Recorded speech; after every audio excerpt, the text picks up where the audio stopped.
Go. As you can tell, the hair's in the face. If you're not accustomed to long hair, you might as well get used to that. I'm definitely new to me. Okay, so that was the last one with the gun case. Now I'm just going to set it down where I normally set it, my every night routine, with my pistol. I'm going to put all this stuff up, get it moved out of the way.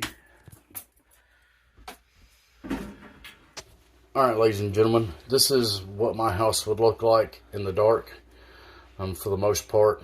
The wonderful woman you saw the light flashing around down there is my sister-in-law. She's one of the owners of the company.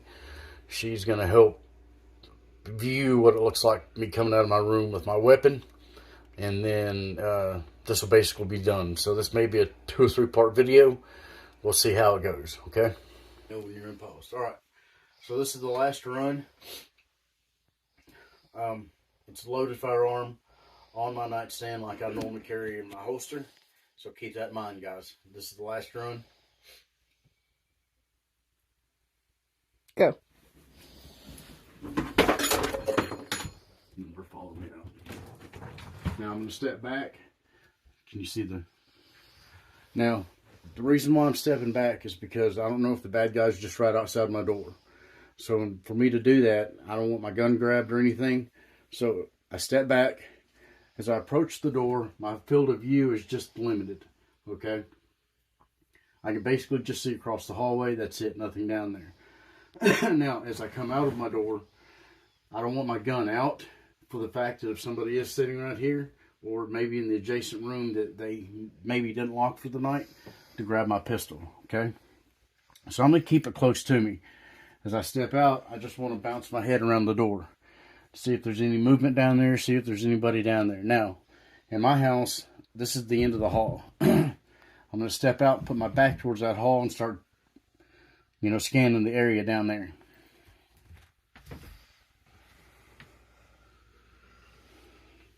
Now, put my firearm up.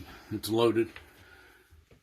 Now, the reason why I did that, step back over here, is because if there is somebody over here, they're going to reach out and grab that firearm.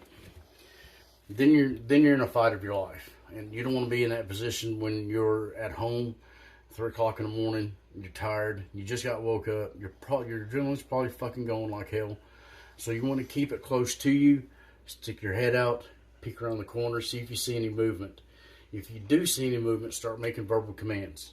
Now, in Kentucky, guys, it's stand your ground in your castle. Technically, you don't have to say anything in your home.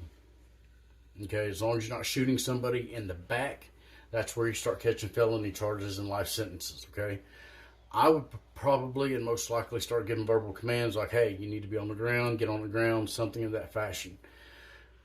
And then we'll approach the situation from then. If they draw a firearm, of course, what you're going to do, 2 in the chest, 1 in the eyeball.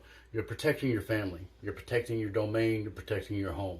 So you need to have that preparedness, and you need to train on that.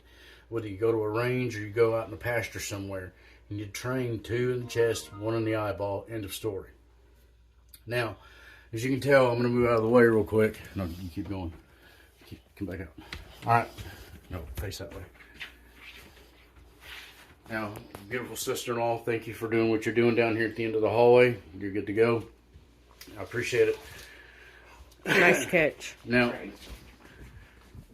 if you look down the hallway here, this is the bathroom right here. My front door at the very end. The living room up here to the very right, and the kitchen to the adjacent room over here. This is my son's room when we have him.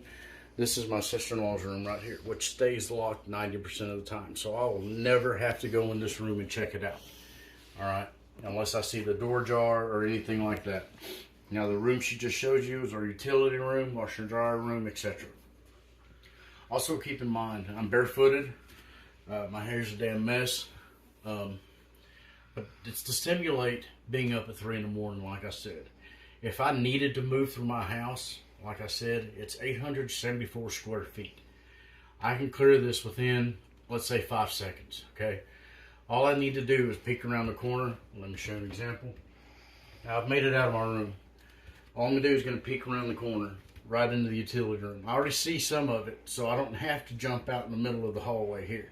I just want to see if somebody's hiding by that door against this wall where I can't see down, okay? Now, my son's room, the same.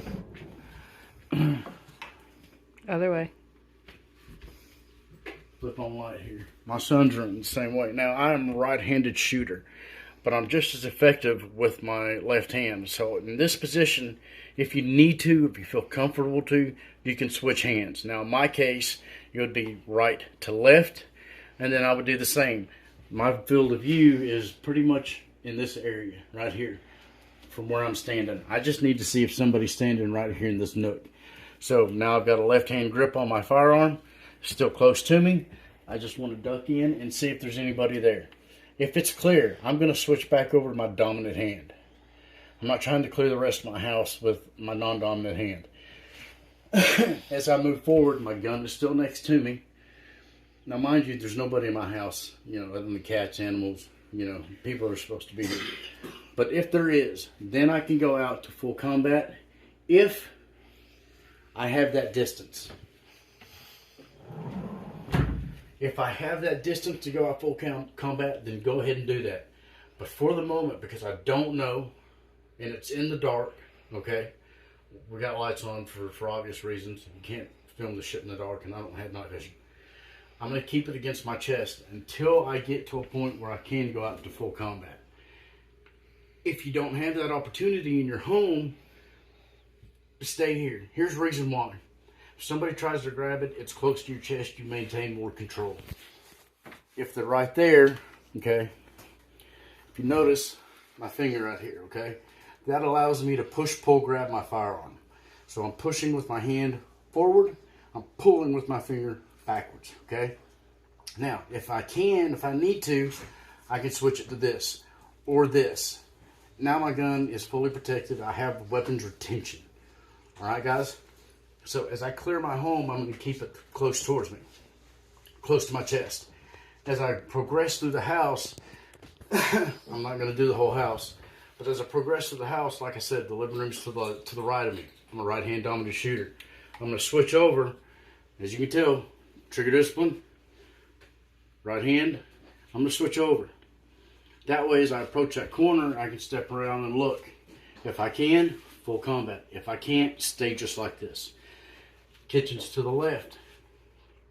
Swap my hands if I can.